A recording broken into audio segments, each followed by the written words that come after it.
All right, today we're jumping into Psalm 1. It's short, you could read it in about a minute, but it's this incredibly powerful piece of ancient wisdom. And it gets right to the point. It presents this fundamental choice we all have to make about how to live a life that actually flourishes. I mean, think about that for a second. What if a poem written literally 3,000 years ago could give you a clear, practical guide for navigating all the chaos of modern life?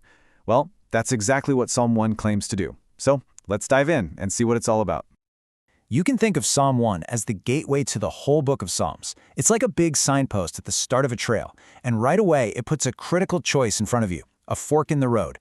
It doesn't really tell a story. Instead, it just paints this vivid picture of two totally different ways to live your life. So, at the very heart of this psalm is this massive contrast between two paths. On one side, you've got the life of the righteous, and that just means someone who is deeply rooted, stable, and really thriving. And on the other side, a life described as wicked, which here means something more like disconnected, unmoored, totally weightless.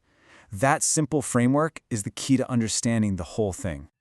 So first, the psalm breaks down the path to avoid. We can call it the way of the chaff. And this basically represents a life that isn't anchored to anything solid. It's a life that just gets pushed around by every negative and passing influence. Now, what's really fascinating here is the progression it describes. It shows how you don't just fall into this way of life, you kind of drift into it step by step. First, you just walk with the wrong crowd. You're listening to bad advice. Then you stand with them. You're starting to hang around, getting a little too comfortable. And finally, you sit down. You've completely settled in. You've made that negative space your home. It's such a subtle but powerful picture of a downward slide. To really drive the point home, the psalmist uses this amazing farming metaphor, chaff. So what's chaff? It's the worthless, weightless husk of the grain that gets thrown up in the air so the wind can just blow it away. It has no substance, no value, no purpose. It's just gone.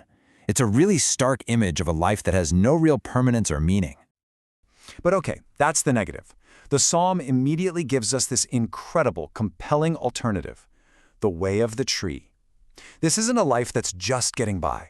No, this is a life that is absolutely flourishing. It's vibrant, it's strong, and it's deeply rooted in something that gives it life.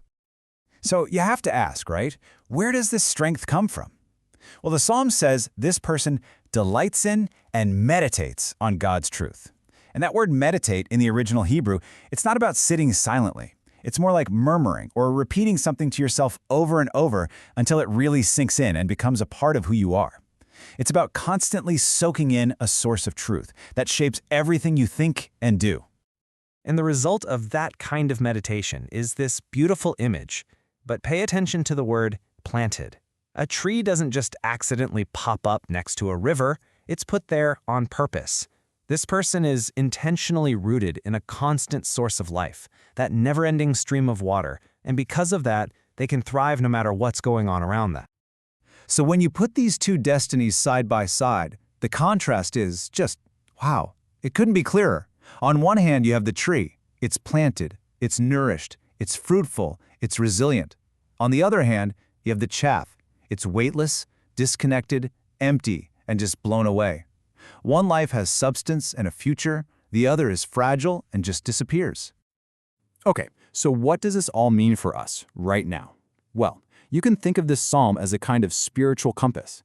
It's a tool you can use to check your own direction in life, to make sure you're actually on a path that leads to flourishing, not to, well, emptiness. And the psalm wraps up with this really sobering bottom line. It says the Lord watches over the way of the righteous. Now that doesn't just mean he's watching from a distance. It implies this act of care, this protection, this relationship. And the other path, it just says it will perish. It's a dead end. And here's the kicker. The psalm doesn't just let us sit back and analyze it. It turns the question directly on us. When you look at your own life, the advice you take, the people you hang out with, the things you give your time to, which of these two paths does it look more like? And that question leads to an even deeper one. Seriously, where are your roots? What are you drawing your daily strength from? Your values? Your sense of who you are? Is it something constant and life-giving, like that stream? Or is it something as flimsy and fleeting as the wind? In the end, that's the timeless power of Psalm 1. It lays out two destinies with absolute clarity.